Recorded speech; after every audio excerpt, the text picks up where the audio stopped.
നമസ്കാരം. നിങ്ങളിലേക്ക് എന്ത് മാറ്റമാണ് 7 ദിവസത്തിനകം പ്രതീക്ഷിക്കാവുന്നത് എന്ന് നമുക്ക് നോക്കാം. ആദ്യത്തെ കാർഡ് 2 ഓഫ് പെൻറ്റിക്കിൾ എന്ന കാർഡാണ്. രണ്ടാമത്തെ നൈറ്റ് ഓഫ് സോർഡ്.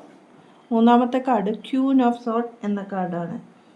ജീവിതത്തിൽ കുറേ കാര്യത്തിൽ ബാലൻസ് വേണമെന്നാണ് പറയാനുള്ളത്. സാമ്പത്തിക കാര്യത്തിലായാലും ജീവിതവും ബാലൻസോട് കൂടി കൊണ്ടുപോകണമെന്നാണ് ഈ കാർഡ് സൂചിപ്പിക്കുന്നത്.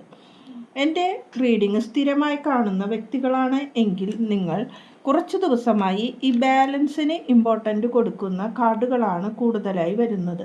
ഈ കാണുന്ന വ്യക്തികളുടെ എനർജിയിൽ കൂടുതലും ബാലൻസിൻ്റെ ആവശ്യകതയെക്കുറിച്ചാണ് ഇപ്പോൾ വരുന്നത്.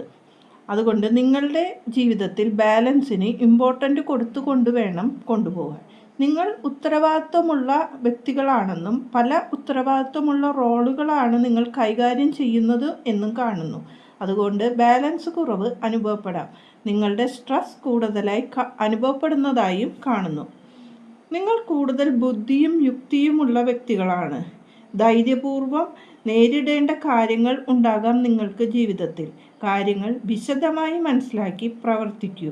ഉചിതമായ തീരുമാനം എടുക്കാനാണ് ഈ ആഴ്ച നിങ്ങൾക്ക് കൂടുതലായി വേണ്ടിവരിക.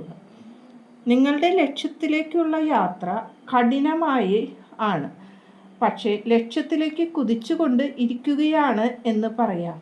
അതിനുള്ള ലക്ഷ്യബോധവും നിങ്ങൾക്കുണ്ട്. ആ യാത്ര വിജയകരമായി തന്നെ പര്യവസാനിക്കും എന്നും കാണുന്നു. നന്ദി, നമസ്കാരം.